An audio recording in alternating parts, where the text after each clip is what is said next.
भौरी एक Indian drama है। ये उत्तर प्रदेश के किसी गांव की कहानी है जहां किसी लड़की का पैदा होना किसी अभिशाप से कम नहीं है। कहानी दिखलाती है कि जब इस गांव में एक खूबसूरत लड़की ब्याह कराती है तो गांव के मर्द किसी गिद्ध की तरह उस पर नजर गड़ाए बैठे रहते हैं, जैसे उनके लिए वो केवल मांस का नंगा लोथड़ा हो। कैसे गांव के कुछ रसूखदार लोग उसके साथ सोने की हर जुगत भिड़ाते हैं। इसके लिए वे किसी भी नैतिकता की बखियां उधेड़ सकते हैं। लेकिन इससे पहले कि हम इस कहानी को देखें, अगर आपको मेरा काम पसंद आता है तो वीडियो को लाइक, शेयर और चैनल को सब्सक्राइब कर दें। देश के कोने में एक छोटा सा गांव है। इस गांव में ज़्यादातर लोग चौधरी अजमेर सिंह के ईंट भट्टे में मजदूरी का काम किया करते हैं। इसी भट्टे में एक आदमी धनुआ भी काम करता है। 45 साल का है और घर में अकेला रहता है। फिलहाल शादी करने का उसका कोई इरादा नहीं है। उसने ये मान ही लिया था कि वो ताउम्र कुंवारा ही रहेगा, उसे कोई लड़की नहीं मिलेगी। पर गांव के पुजारी ने उसके लिए एक लड़की ढूंढ निकाली। इस लड़की का नाम भौरी है। लगभग 21-22 साल की है। लोगों का कहना है कि वो बड़ी ही मनहूस है। आज तक 3 बार उसकी शादी तय हो चुकी है। एक तो मंडप में ही हार्ट अटैक से मर गया, दूसरा रिश्ता होने के बाद शादी तक भी नहीं जी सका, और तीसरा तो सबसे बदनसीब था, शादी के दिन ही घोड़ी से गिरकर मर गया। धनुआ की शादी में आए 5 लोग कुछ खास हैं। एक चौधरी अजमेर सिंह है जो गांव का अकेला रोजगार दाता है। ज्यादातर ग्रामीण उसी के ईंट भट्टे में मजदूरी करते हैं। इस भट्टे का मैनेजर सोरेन भी अपने आप में खास है। हालांकि वो मजदूरों में से ही एक है, लेकिन अब चौधरी का खास लठैत है, गुंडाई करता है और मजदूरों का शोषण करने में सबसे आगे है। एक आस्तीन का सांप गांव का पंडित भी है जो धर्म के नाम पर कई घिनौने कांड किया करता है। उसका हर कर्म कांड जैसे ग्रामीणों के शोषण के लिए ही बने हों। अगर वो लोगों से पैसे ना ठग सका तो महिलाओं की आबरू ठग लेता है। गांव में दुकान चलाने वाला लाला भी दूध का धुला नहीं है। वो उधार तो देता है, पर इसकी वसूली के लिए महिलाओं का शरीर नोचने से भी नहीं झिझकता है। लेकिन इन सब में सबसे बढ़कर और दुष्ट गांव का डॉक्टर है। ऐसे डॉक्टर तो भगवान का रूप हरगिज नहीं हो सकते हैं। धनुआ की शादी में चौधरी के 2 छोटे भाई दया और गोपाल भी आए हैं, जो पंडित और अपने बड़े भाई को कोस रहे हैं कि उन्होंने धनुआ की शादी एक जवान और खूबसूरत लड़की से करा दी। पर उनका तो उसे ख्याल ही नहीं है। धनुआ की पतलून में तो कोई हरकत भी नहीं होती है। वो इतनी सुंदर लड़की का क्या करेगा। चौधरी के भाई गांव के छठे हुए बदमाश हैं। गांव में कोई भी ऐसी लड़की नहीं है जिस पर उन्होंने बुरी नजर ना डाली हो। शादी के दिन जब लोग दावत में व्यस्त थे, रात होते ही उन्होंने गांव की एक मानसिक रूप से विक्षिप्त लड़की बसंती को जंगल में ले जाकर उसका रेप कर दिया, और इस डर से कि वो इस बारे में किसी को ना बतला दे, उन्होंने उसे मारकर नदी में फेंक दिया। उन्हें लगा था कि वे हमेशा की तरह बच जाएंगे, लेकिन इस बार बात रेप के साथ मर्डर की भी थी। गांव वालों का मुंह बंद करना मुश्किल था। ऊपर से इंस्पेक्टर की भी चौधरी से नहीं बनती थी। उससे उसकी पुरानी रंजिश मालूम पड़ती है। अगले दिन जब चौधरी ने अपने दोनों भाइयों के कुकृत के पश्चाताप के लिए उन्हें मंदिर ले गया, थाने के इंस्पेक्टर ने उन्हें मंदिर में ही धर दबोचा, और जब चौधरी ने अकड़ दिखलाई तो उसने दोनों भाइयों के सामने ही जोर का झापड़ चौधरी के गालों पर धर दिया। इसके बाद इंस्पेक्टर ने यह साफ साफ कह दिया कि अगर चौधरी तुम्हारी औकात है तो अपने भाइयों की जमानत करा के दिखाए। हालांकि तब इंस्पेक्टर के पास उनके खिलाफ कोई सबूत नहीं थे, लेकिन उसे पता था कि डीएनए की जांच में सब कुछ साफ हो जाएगा।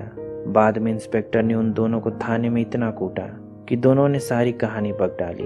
तब चौधरी ने शहर के वकील से जमानत के लिए सलाह ली, तो वकील ने उसे बतलाया कि इंस्पेक्टर ने उनके भाइयों पर ऐसी ऐसी धाराएं लगाई हैं कि जमानत कराना भी मुश्किल है। लेकिन एक काम किया जा सकता है, जज से सेटिंग करके कुछ उपाय निकाला जा सकता है, पर इसमें ज्यादा पैसे लगेंगे। चौधरी के पास फिलहाल पैसे नहीं थे, पर उसे पंडित ने एक आइडिया दिया कि क्यों ना वो भट्टे के मजदूरों की मजदूरी में से पैसे काट लें।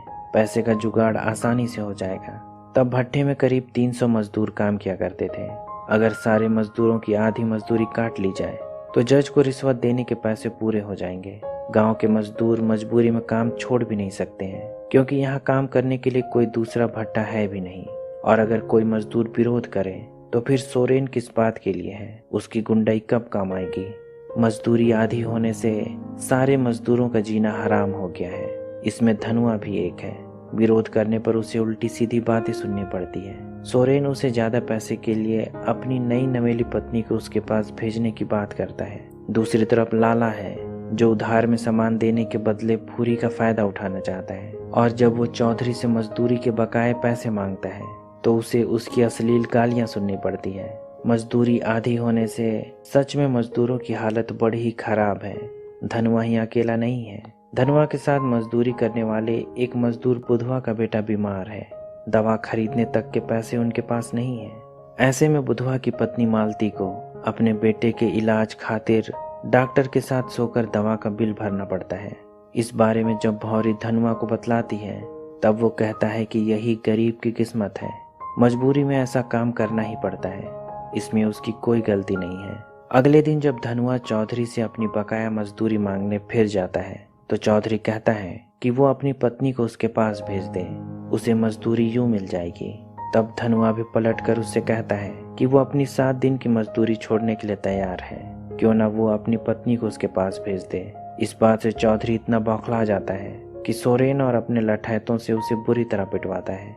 हालांकि पिटाई से धनुआ की जान तो नहीं गई, लेकिन उसकी हालत खराब है। डॉक्टर ने उसकी मरहम पट्टी कर दी, लेकिन जांच के नाम पर बड़ा बिल थमा दिया। उसे उम्मीद है कि वो मालती की तरह भौरी का भी फायदा उठा सकता है, पर यहाँ उसकी दाल नहीं गलती है। भौरी ने घर में पड़े अनाज को बेचकर उसका सारा पैसा चुका दिया। लोग कहते हैं कि भौरी मनहूस है, इसलिए धनुआ की यह हालत हुई है। कोई भी जो उससे रिश्ता रखता है उस पर अकाल मृत्यु के बादल मंडराने लगते हैं। भौरी को भी ये बात अब सच लगने लगी है, इसलिए वो एक दिन मंदिर जाती है ताकि पंडित से इसका कोई उपाय पूछ सके। तब पंडित उसे एक विधि बतलाता है जिसे पूरा करने के लिए उसे अकेले रात को मंदिर आना होगा। तपस्या कठिन है, वो पहले जान ले। उसे केवल एक वस्त्र पहनकर उसके पास आना होगा। जब भूरी इस विधि के बारे में अपने पति धनुआ को बतलाती है तब वो कहता है कि बीमारी अगर पूजा करने से ठीक हो जाती तो डॉक्टर के बजाय पुजारी इलाज किया करते। वो जानता है कि पुजारी के मन में क्या चल रहा है, इसलिए कहता है कि वो अपने आप ठीक हो जाएगा। उसे किसी ढकोसले में पड़ने की जरूरत नहीं है। उस रात पुजारी काफी देर तक भौरी का इंतजार करता है, पर वो मंदिर नहीं आती है। इस बात पर लाला पंडित का बड़ा मजाक बनाता है, पर सोरेन कहता है कि उसने धनुआ को काम से इसलिए निकाला था कि वो मजबूर होकर अपनी पत्नी को उसके पास भेज दे। लेकिन लाला, तुमने उसका अनाज खरीद कर उसे पैसे दे दिए, उसने डॉक्टर का बिल भी भर दिया और पुजारी के पास भी नहीं आया। सारे किए किराए पर उसने पानी फेर दिया है। पर लाला कहता है कि गलती उसकी नहीं है, गलती डॉक्टर की है। अगर वो धनुआ का इलाज करने के बजाय उसे कोई ऐसी दवा दे देता जिससे कि उसकी मौत हो जाती तो वे आज भौरी के साथ मौज कर रहे होते। तब डॉक्टर कहता है कि उसके पास एक उपाय है, बस देखते जाओ वो क्या करता है।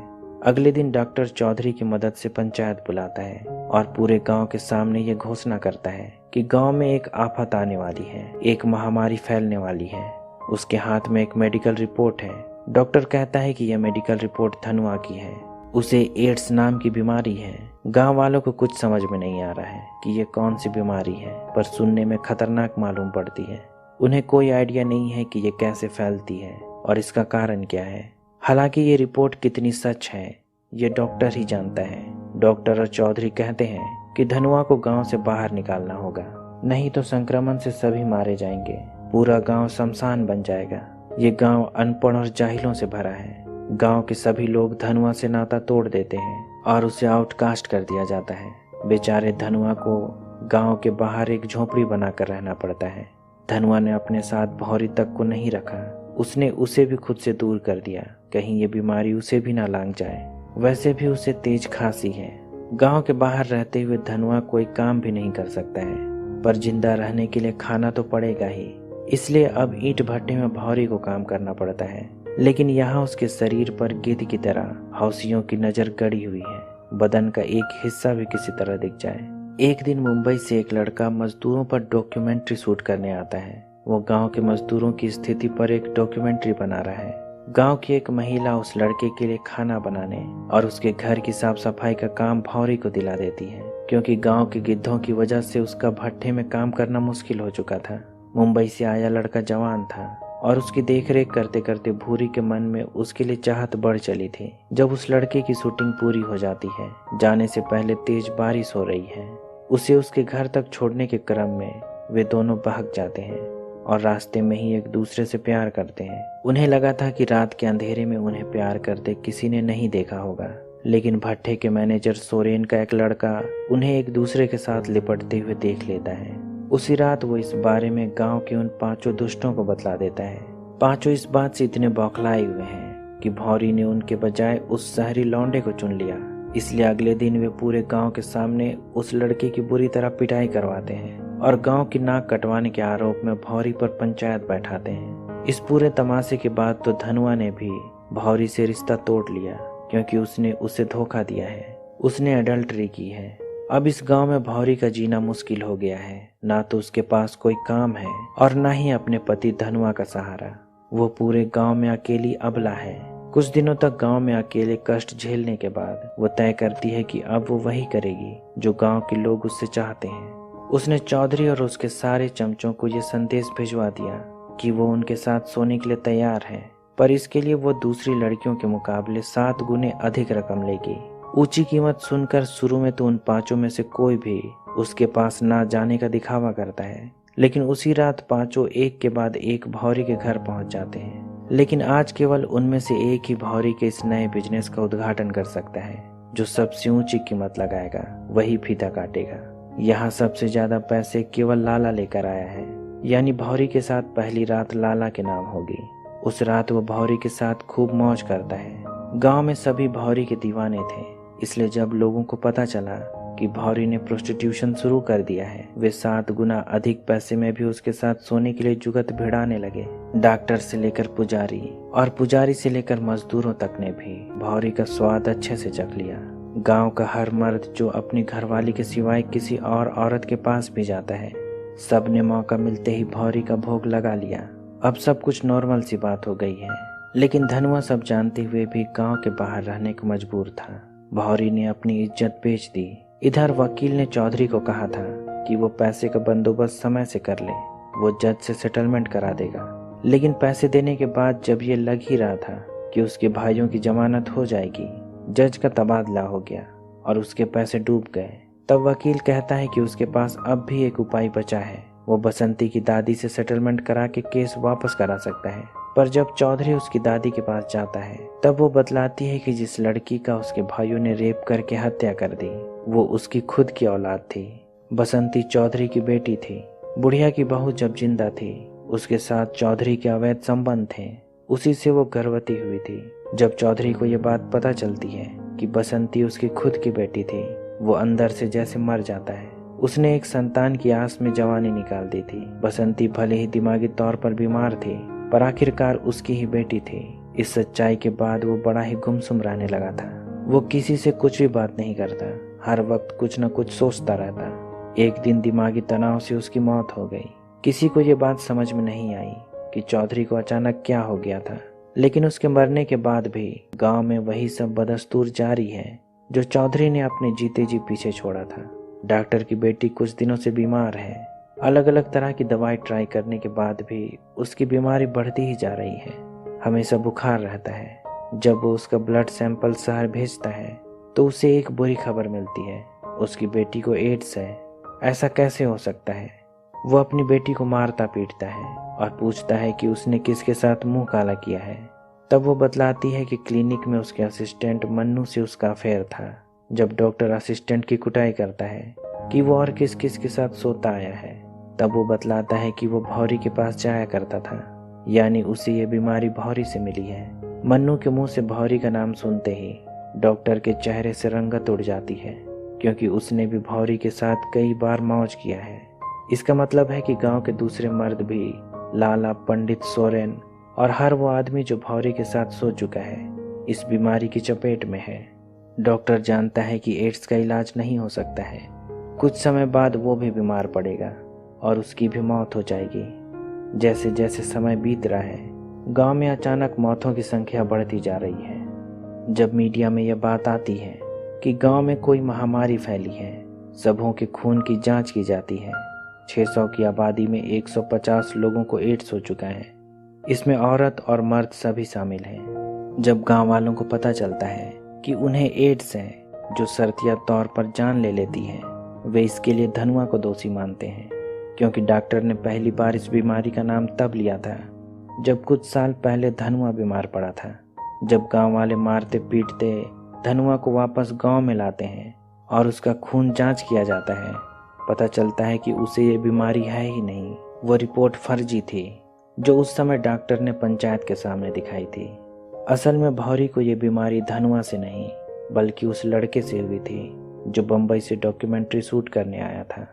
इसके बाद भौरी से पूरे गांव में फैल गई। जब गांव में पता चलता है कि डॉक्टर ने पंचायत में झूठ कहा था कि धनुआ को एड्स है, गांव वालों का गुस्सा डॉक्टर और उसके दोस्तों पर टूट पड़ता है जो तब गांव वालों को बहका रहे थे। तब पूरा गांव उन पर भेड़ियों की तरह टूट पड़ता है।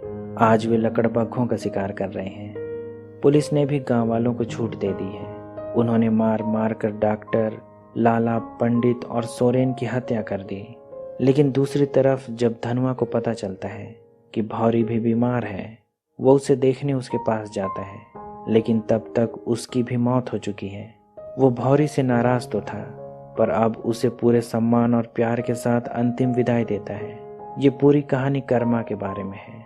इससे कोई कभी नहीं बच पाया। जो जैसा बोता है वैसा ही काटता है। भले थोड़े समय के लिए लगता है कि दुष्ट जीत रहा है, पर उसका भी अंत होता है, वो भी बुरी मौत मरता है। इसी सीख के साथ ये कहानी खत्म हो जाती है। उम्मीद करता हूँ कि आपको मेरा काम पसंद आया होगा। अगर ऐसा है तो वीडियो को लाइक, शेयर और चैनल को सब्सक्राइब कर दें। अभी तक बने रहने के लिए शुक्रिया।